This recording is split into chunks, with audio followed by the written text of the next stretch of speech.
Hola, mi nombre es Silvia Sánchez y esto es Atmósfera sin Fronteras, reporte desde el ICAIC. En este espacio les damos a conocer el día a día del Instituto de Ciencias de la Atmósfera y Cambio Climático de la UNAM.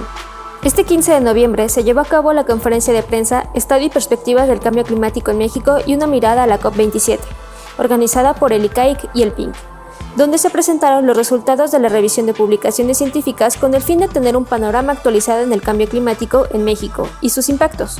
En este esfuerzo participan 61 personas expertas en cambio climático, 9 grupos temáticos, 30 dependencias de la UNAM y 9 universidades. Esta información es particularmente relevante en la coyuntura de la COP27, que se lleva a cabo del 6 al 18 de noviembre en Egipto. Durante la conferencia de prensa, el Dr. Jorge Zavala Hidalgo, director del ICAIC, destacó la importancia de la academia para conocer las afectaciones de este fenómeno global en el país.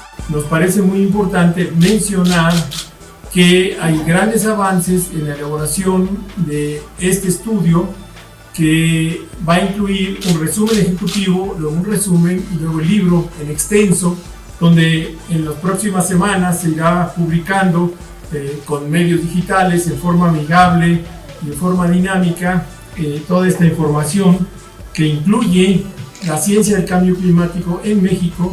Por su parte, el Dr. Francisco Estrada Porrúa, coordinador del PINC, presentó cómo ha cambiado la temperatura, la precipitación y la intensidad de eventos extremos en México, así como los escenarios futuros del cambio climático.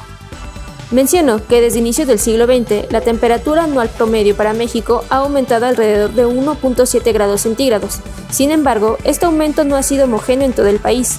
Hay zonas con mayores temperaturas respecto a otras. También destacó que la manera en la que llueve ha cambiado, pues el promedio de precipitación anual en todo México ha aumentado una tasa de 2.9 milímetros por mes por siglo, desde inicios del siglo XX. Sin embargo, el número de lluvias significativas es menor y hay mayor número de días secos.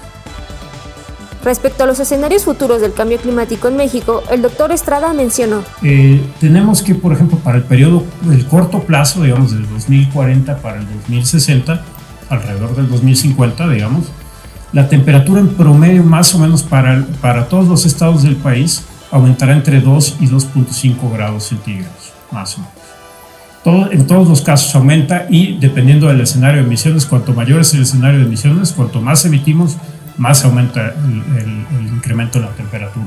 Para finales de siglo, en un escenario de altas emisiones, estamos hablando de más de 4 grados centígrados o alrededor de 4 grados centígrados, el estado que menos se calienta, hasta más de 5 grados centígrados, el que más se calienta. Estas son cifras que aseguró deben tomarse con mucho cuidado, ya que son los promedios de las últimas simulaciones que salieron en el reporte del IPCC para México.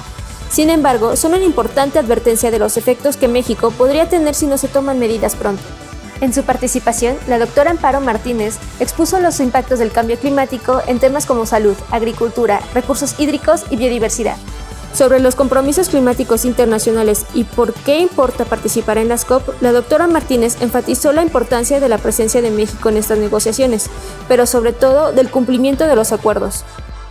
Sí, si bien los acuerdos de París no son suficientes para frenar el cambio climático, sí nos ayudan en un cierto plazo a la reducción del riesgo y a disminuir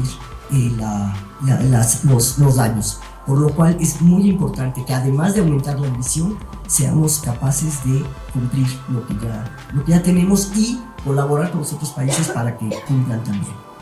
Para cerrar la conferencia de prensa, el Dr. Carlos Gay señaló que para combatir un problema global como el cambio climático es importante participar en organismos globales como la COP. Y también por el otro lado vemos por qué tenemos que estar ahí, porque si no estamos ahí nos pasan por ojo, y por el otro lado es que tenemos que estar ahí haciendo política internacional climática, porque tenemos que generar todos estos fondos que están siendo muy discutidos. El fondo para la adaptación existe, pero no. El fondo para la mitigación o el fondo para invertir en ayudar a los países a transitar a energías bajas de carbono, el fondo existe, pero no, porque son 100,000 millones de dólares que, pues, ¿dónde están? Y así nos vamos. Entonces, y también vemos por qué el interés de esta COP27 en Egipto, pues de insistir en los temas pues más del tercer mundo, digamos, o más de los países en vías de desarrollo, ¿no? Financiamiento. Si queremos reducir emisiones en el otro mundo, pues tenemos que tener financiamiento. Esto de pérdidas y daños, pues pobres islas y pobres países pequeñitos que emiten muy poco y están siendo muy afectados, porque puede ser un país agrícola que produce muy poquita CO2 y les viene la desertificación y se van a ir.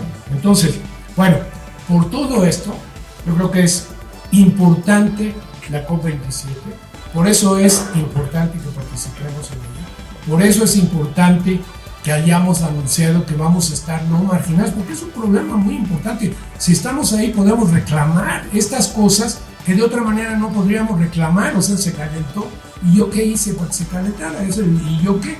¿No? Los retos del cambio climático no pueden recaer en unos cuantos. Es por ello que en la COP se ponen en discusiones compromisos que deben de tomar todos los países para combatir el cambio climático. El cambio climático es un problema sistémico, afecta a todas las áreas, todos los sectores y todo lo que estamos haciendo. Y además tiene, no puede ser un trabajo aislado. El cambio climático no se va a resolver por la ciencia, nada más. El cambio climático necesita política, necesita economía, necesita la gente participando, necesita cambio de costumbres, de hábitos, de producción, de consumo.